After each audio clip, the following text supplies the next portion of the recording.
Well, a time to heal.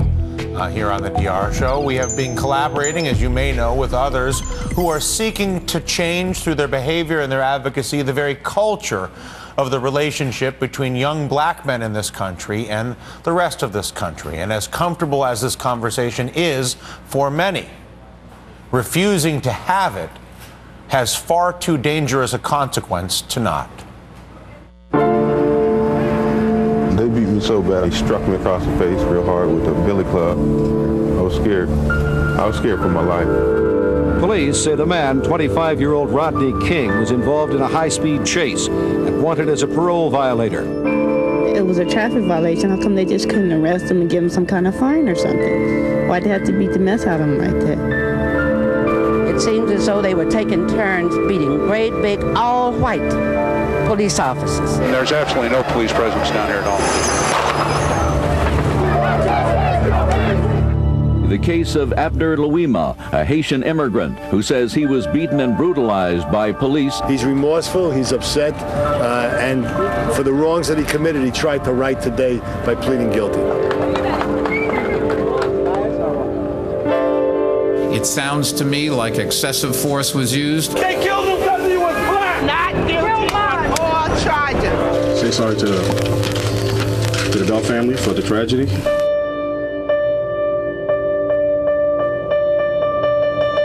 The Sanford Police Department did a thorough and impartial investigation from the beginning.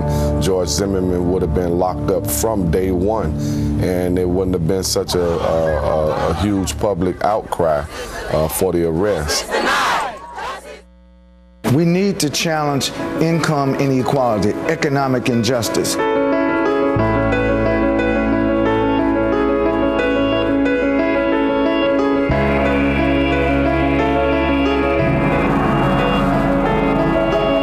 So many of the old forms of discrimination that we supposedly left behind during the Jim Crow era are suddenly legal again once you've been branded a felon.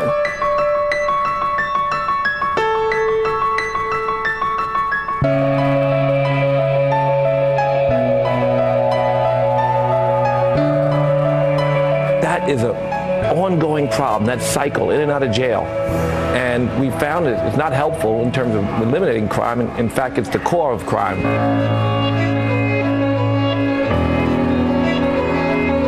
None of us want you dead or locked up. There are a couple of things you're doing that has to stop. And we want to engage with you so that we don't have to bury you and we don't have to lock you up.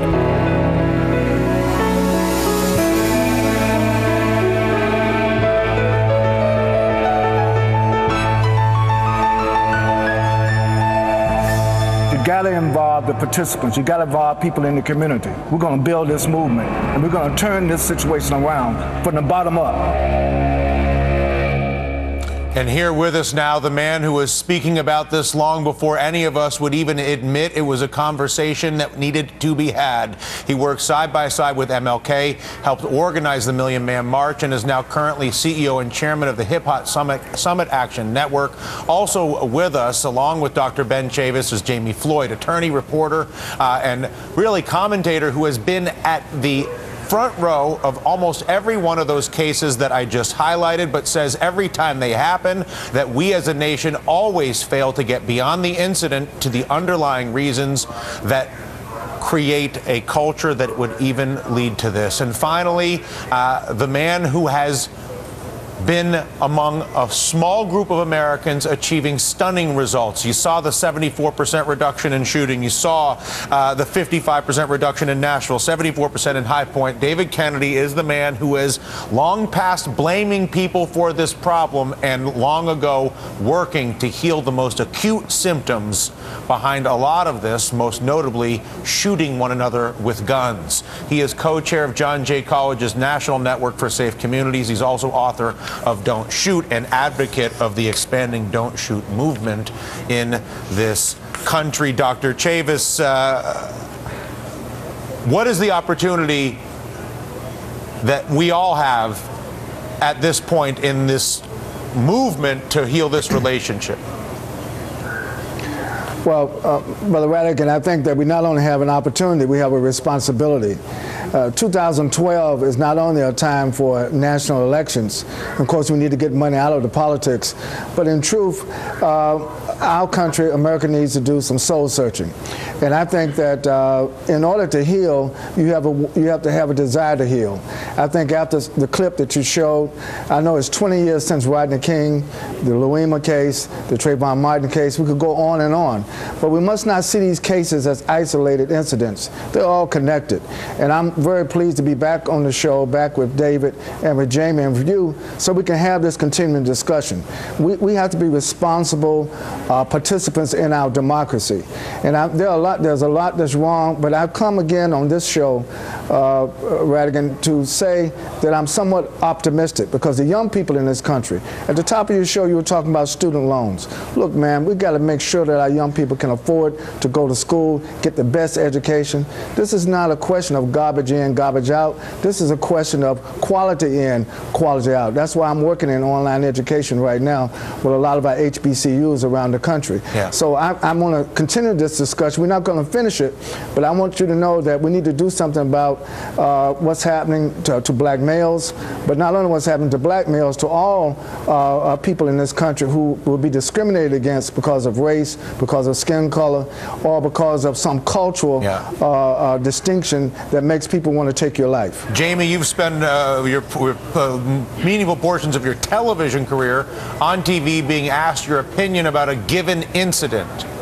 I don't want to hear your opinion on an incident. I want to hear your opinion on culture that continues to bear out incidents like this, like toxic waste.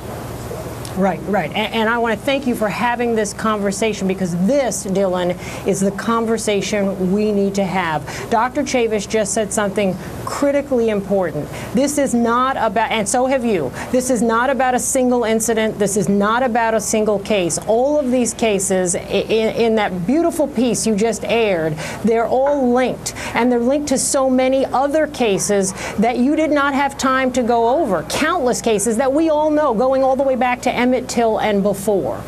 This is a story that is a part of the unique fabric of our American history, and it's a conversation that we as Americans refuse to have because, as you said at the beginning of the segment, Dylan, we're uncomfortable having it, and it is the story of race and racism and race relations in America. And for whatever reason, we don't want to have that conversation honestly in America about why, although we have a population of 12% of African Americans in America, the prison population is at 35% African Americans, about the public school system in America, about what you were just talking about, student loans and education. It's not just about Trayvon Martin. It is about that entire line of cases. It's not just about violence against black males or black people in America. It's about all of the social services and social systems that are broken down. Dylan, it is about that contract with America that we talked about, you and I, weeks ago. I think it was 4 weeks ago, that contract that was broken hundreds of years ago, if indeed it ever existed in America. All men are created equal, Dylan. Well, when those words were written by our founders, they did not contemplate black men, because at that time, the black man, the black person, we were not full people in the eyes of our founders, and we have never fully grappled with that reality honestly, and until we do, these cases will continue to happen. David Kennedy is the person behind these statistics that really prove that if you get past blaming people and trying to figure out whose fault it is that whatever happens is happening, and actually get to the root of the issue, which is in your case shooting one another, that you can get numbers like this. What do we need to know? What do we need to change about the way we think about these problems, David, to even get to the front door of the type of work that you're doing?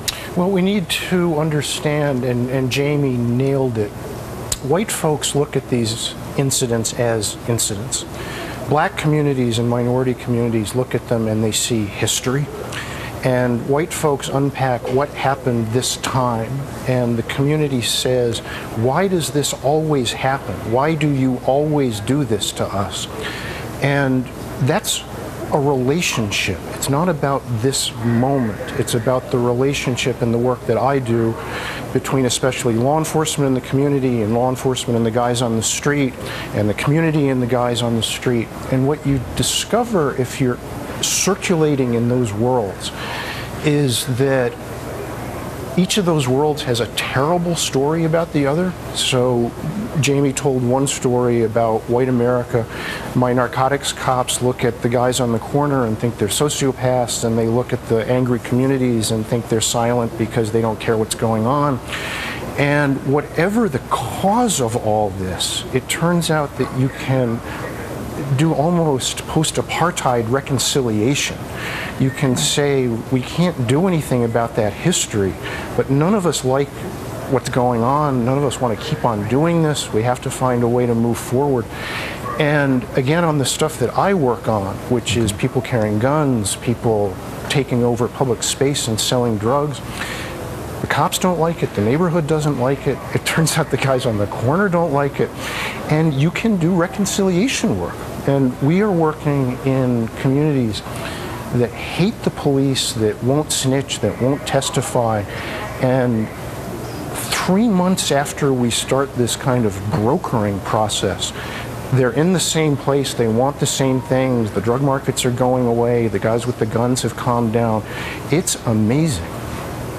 We're going to take a break. We will come back to talk about how we take the little oasis of light represented by the work of someone like David Kennedy and expand it with the resources of so many who are invested in this problem. We're back with Dr. Chavis, Jami Floyd, and David Kennedy on how you and me can work to scale these profound new solutions to an unresolved piece of our very own history right after this. All right, we're back with Dr. Ben Chavis, Jami Floyd, and David Kennedy. Say what you were just saying to me. You know, I've been doing this for a long time, and you start to see these weird symmetries. So I realized the light bulb went off. I hang out with narcotics cops, and they look at these crack dealers, and they say they do the same thing over and over and over and over again. It never works for them. They just keep on doing it. They're sociopaths. And then I go to my angry friends in the black neighborhoods, and they look at the cops kicking their doors in and locking their kids up, and they say they've been doing the same thing over and over and over and over again. It doesn't work. They're racist predators. You say that the three primary causes of crime are what, and you were also explaining to me that we actually have empirically, scientifically, using evidence-based methods and research, proven that we can drastically diminish all three of them, but we simply won't make the change. Explain also why that is and what the change would be. Well, so in the neighborhoods I work in, so these are the most distressed neighborhoods in the country. It is high rates of gun violence. It is public space lost to drug markets. And it is people getting arrested over and over and over again and failing in incarceration and supervision and going back to prison. And we know if you sit the drug groups down that do the shooting, you can get them to stop. If you sit the drug dealers down and tell them that they can't sell drugs in public anymore, they have to do it the way the white kids do in the suburbs, they'll stop. And Judge Alm in Hawaii has shown that if you surround supervisees with a rational help and sanction structure, they'll behave. Yeah.